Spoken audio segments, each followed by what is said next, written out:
जब एक सिंगर का सपना एक सुपरस्टार के अहंकार से टकराया तो जन्म हुआ एक ऐसी जंग का जिसमें शब्दों ने नहीं सुरों ने जवाब दिया। यहाँ बात हो रही है सलमान खान और अरिजीत सिंह के बीच अदावत की। मजाक से शुरू हुई एक लड़ाई जो सलमान के लिए ईगो का सवाल बन गई। सलमान और अरिजीत के बीच जो हुआ वो सिर्फ एक मजाक नहीं था, ये उस सिंगर के आत्मसम्मान पर चोट थी जिसने खुद को बिना किसी गॉडफादर के खड़ा किया। और फिर शुरू हुई एक खामोश लड़ाई जिसमें एक तरफ बॉलीवुड का सबसे बड़ा सुपरस्टार था और दूसरी तरफ एक आम सा लड़का जिसकी सबसे बड़ी ताकत थी उसकी आवाज।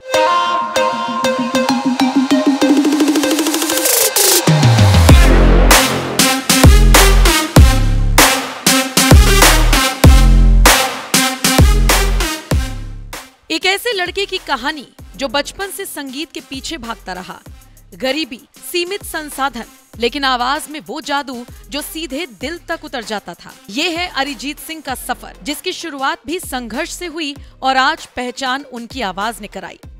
शास्त्रीय संगीत में शुरुआती रुचि, 9 साल की उम्र में सरकारी स्कॉलरशिप और फिर अरिजीत सिंह ने 2005 में फेम गुरुकुल में प्रतिभागी के तौर पर कदम रखा। हालांकि उस वक्त कोई बड़ी पहचान नहीं मिली। 2011 में आए गाने फिर मोहब्बत से बॉलीवुड में एंट्री की और फिर 2013 में तुम ही हो गाने से अचानक एक रात में ही करोड़ों दिलों पर कब्जा कर लिया। लेकिन इसी सफलता के साथ शुरू हुआ एक नया अध्याय जो सिर्फ शोहरत से नहीं, टकराव से भरा था। इस पूरी कंट्रोवर्सी की शुरुआत होती है 2014 के एक अवार्ड शो से। सलमान खान मंच पर थे, अरिजीत को बुलाया। अरिजीत थके हुए थे, उनकी आंखों में नींद थी, जिसे देख सलमान ने पूछा, सो गए थे क्या?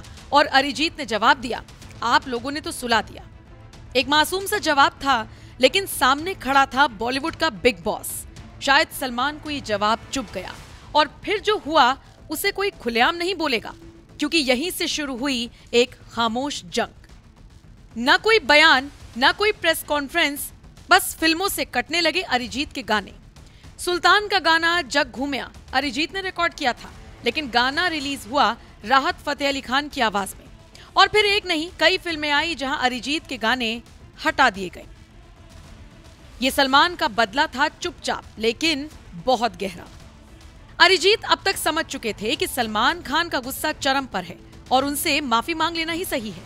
अरिजीत ने सोशल मीडिया पर सार्वजनिक रूप से सलमान से माफी मांगी, लेकिन माफी मांगने के बावजूद कुछ नहीं हुआ और कुछ समय बाद अरिजीत को वो पोस्ट भी हटाना पड़ गया।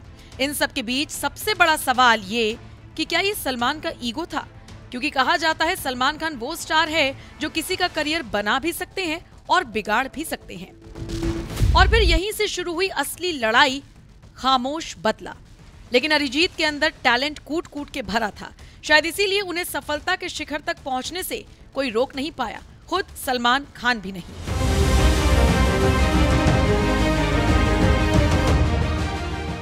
सोचिए, अरिजीत ने न बयान दिया, न पलटवार किया। अरिजीत ने सिर्फ सुरों से जवाब दिया। एक के बाद एक हिट गाने, एक के बाद एक हिट शोज। और आज वो लड़का जिसकी आवाज कभी किसी फिल्म से काट दी गई थी, अब उसके शो के टिकट्स लाखों में बिकते हैं। वो एक शो के 14 करोड़ लेता है। आज वो किसी फिल्म का मोहताज नहीं, बल्कि उसकी आवाज खुद एक ब्रांड बन चुकी है। 2020 से लगातार स्पॉटिफाई इंडिया पर सबसे ज्यादा स्ट्रीम किए जाने वाले भारतीय गायक। एक लाइव शो की फीस 12 से 14 करोड़। भारत के सबसे महंगे लाइव परफॉर्मर। तुम ही हो, सूरज डूबा है, ए दिल है मुश्किल जैसे गानों के लिए 6 बार के फिल्म फेयर अवार्ड विजेता। पहले भारतीय सिंगर जिन्होंने इंग्लैंड के टॉटेनहम हॉटस्पर स्टेडियम में परफॉर्म किया। टाइम मैगजीन और फोर्ब्स इंडिया की मोस्ट इन्फ्लुएंशियल पीपल लिस्ट में शामिल। 300 से ज्यादा बॉलीवुड गानों में अपनी आवाज दी।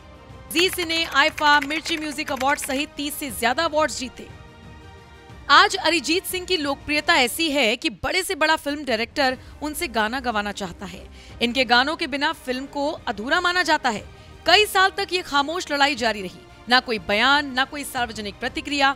अरिजीत ने माफी मांगी, पोस्ट डिलीट किया, लेकिन सलमान का गुस्सा कम नहीं हुआ। हालांकि वक्त बदला। वक्त ने दोनों के रिश्ते में आई दूरी को खत्म भी किया। 2023 में पहली बार ऐसी खबरें सामने आई कि सलमान और अरिजीत सिंह के बीच की बर्फ पिघलने लगी है। और ये सिर्फ अफवाह मात्र नहीं थी, क्योंकि सलमान खान की फिल्म टाइगर 3 में पहली बार अरिजीत ने सलमान के लिए गाना गाया। इतने सालों बाद पहली बार सलमान की फिल्म में अरिजीत की आवाज गूंजी और ये एक टर्निंग पॉइंट था सलमान और अरिजीत के रिश्ते में, क्योंकि सलमान को भी कहीं ना कहीं पता था कि उनकी फिल्म को भी अरिजीत की आवाज की जरूरत है।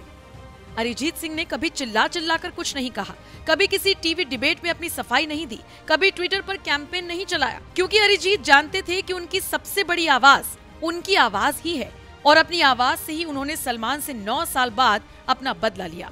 और उसी आवाज ने साबित कर दिया कि वक्त के साथ सबसे मजबूत हथियार होता है टैलेंट, जो हर गुस्से, हर ईगो और हर बदले से बड़ा होता है। उनका ये खामोश जवाब इतना गूंजा कि आखिरकार सलमान को भी वो आवाज स्वीकार करनी पड़ी जिसे वो सालों तक अनसुना करते रहे। इसीलिए ये सिर्फ एक सुलह नहीं थी, ये उस सिंगर की जीत थी जिसने दुनिया को बता दिया कि अगर प्रतिभा हो तो बिना किसी गॉडफादर के भी कामयाबी आपको खुद गले लगाएगी।